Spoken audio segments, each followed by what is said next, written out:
nga ba sa mga ipinanganak ng 1980s ang hindi nakakakilala kina Pong Pagong at Kiko Matching, ang mga karakter na sinubaybayan sa Batibot sa loob ng 18 taon?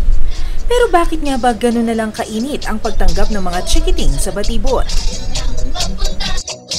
It was the earliest and it was the longest running educational children's program that did not that had a clear purpose and that was guided by a curriculum, but at the same time it wasn't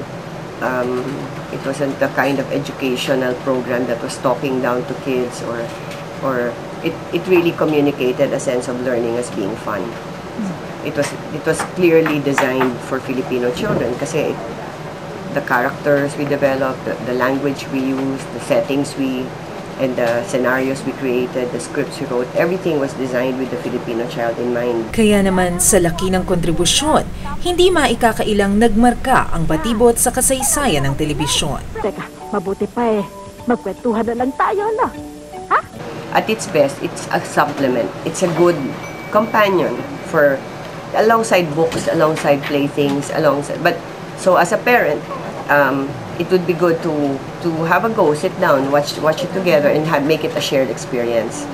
So that was also one, I think, a secret to our success. We attracted parents as well. We appealed to parents, so it became a shared experience between parent and child. I don't know that there's any other local program that has achieved that, no, because that took doing. It wasn't an accident. It was planned for.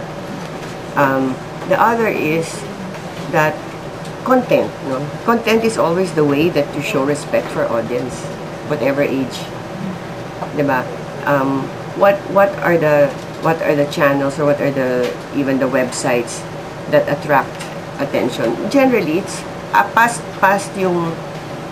a stage of novelty at saka yung initial attraction. What can sustain? It's those with content, diba? Pag walang nilalaman, walang babalikan, diba? So excuse me, that was what Batibot had to offer. It was rich in stories. Storylines are always, whether it's a live action film, yung shot on location, showing things, people at work, places, how things are made. No? May kwento yun. Lahat ng bagay may kinukwento mo yun. Pero hindi biro ang paggawa ng Batibot, lalo na't malaking hamon ang mga demand ng kanilang partners at advertisers. Believe that advertising belongs in the commercial gaps. That's first of all, that's the law. That's also the self-regulating code among broadcasters. So we just abided by it and we just enforced it, and they were willing to respect that.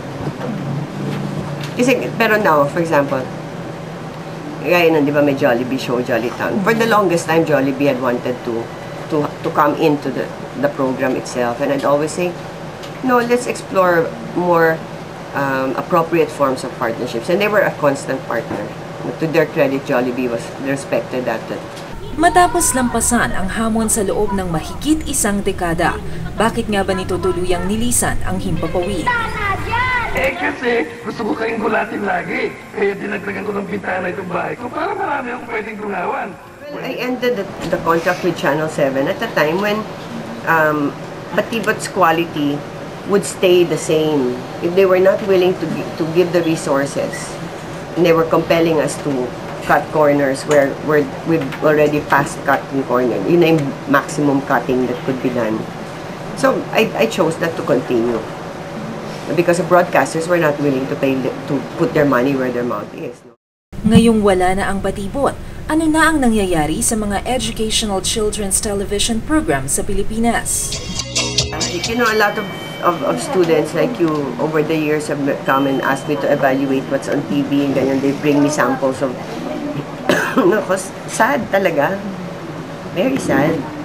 Wow. Yung quality is poor. The one thing that I'm disgusted with is when yung going bulilit. Yung sa grabe, that's really exploitation of children. It's not a child's program. It's not a children's TV program.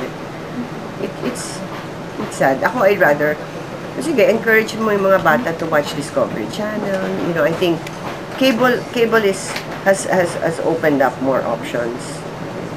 Pero again, not Pinoy options.